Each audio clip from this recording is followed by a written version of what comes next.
राजसिंहासनावर बसूनी जनतेसाठी जगलात तुम्ही. आधुनिक शिक्षणाचा दीप पेटवूनी अंधार हटवलात तुम्ही.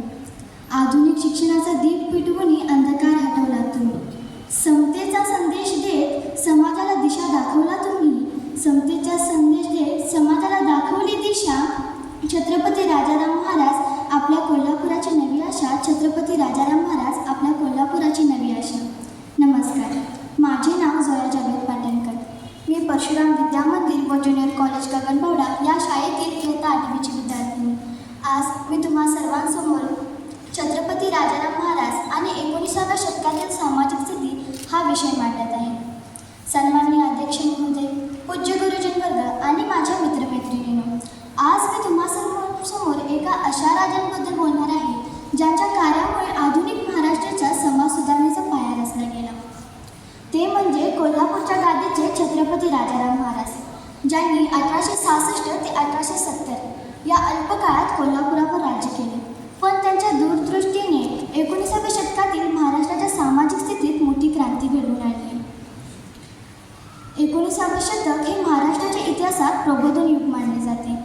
या काळात समाज, जातीभेद, अंधश्रद्धा आणि अज्ञानाच्या अंधारात चाचपडत होता. स्त्रियांना शिक्षणाची बंदी होती आणि खालच्या जातीतील लोकांना मानवी हक्क नाकारले जात होते. अशा परिस्थितीत राजाराम महाराजांनी पाश्चात्य शिक्षणाचा स्वीकार करून समाजाला आधुनिकतेकडे नेण्याचे स्वप्न पाहिले. छत्रपती राजाराम महाराजांचा विश्वास होता की जोपर्यंत समाज सुशिक्षित होत नाही तोपर्यंत प्रगती शक्य नाही. त्यांनी कोल्हापुरात शिक्षणाचा प्रसार करण्यासाठी विशेष कार्य केले.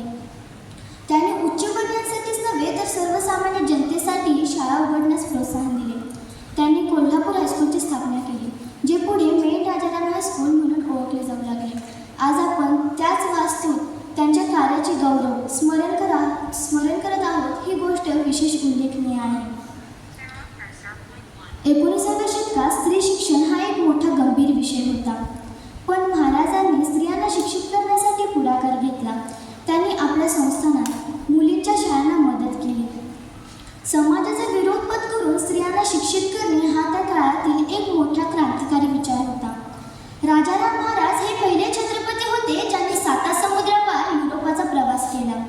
त्यांना पाश्चात्य जगातील विज्ञान, तंत्रज्ञान आणि न्यायव्यवस्था महाराष्ट्रात आणायची होती.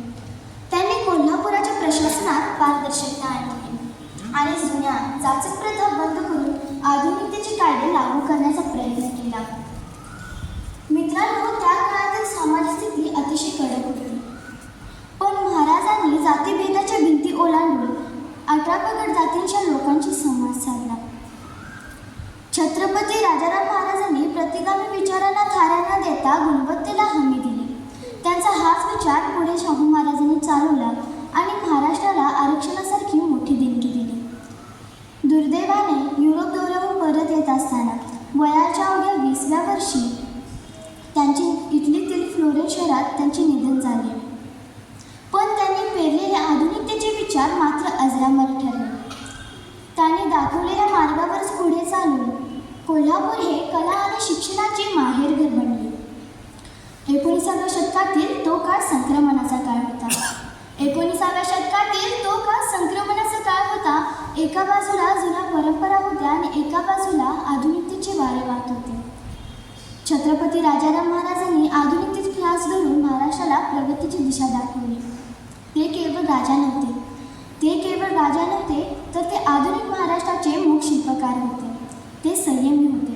ते नेहमी म्हणत असत, स्वराज्य हे कोणा एकाचे नसून ते सर्व रयतेचे आहे. छत्रपती राजाराम महाराज आणि शिवाजी महाराज यांच्यातील समान धागा तुम्हाला माहीत आहे ना? छत्रपती शिवाजी महाराजांनी 16व्या वर्षी स्वराज्य स्थापनेची शपथ घेतली आणि छत्रपती राजाराम महाराजांनी स्वराज्य सांभाळण्याची शपथ घेतली. आजची तरुण पिढी मोबाईलच्या आहारी जात आहे. पण त्या काळी छत्रपती शिवाजी महाराज आणि छत्रपती राजाराम महाराजांनी अत्यंत मोलाचे कर्तृत्वाचे काम केले.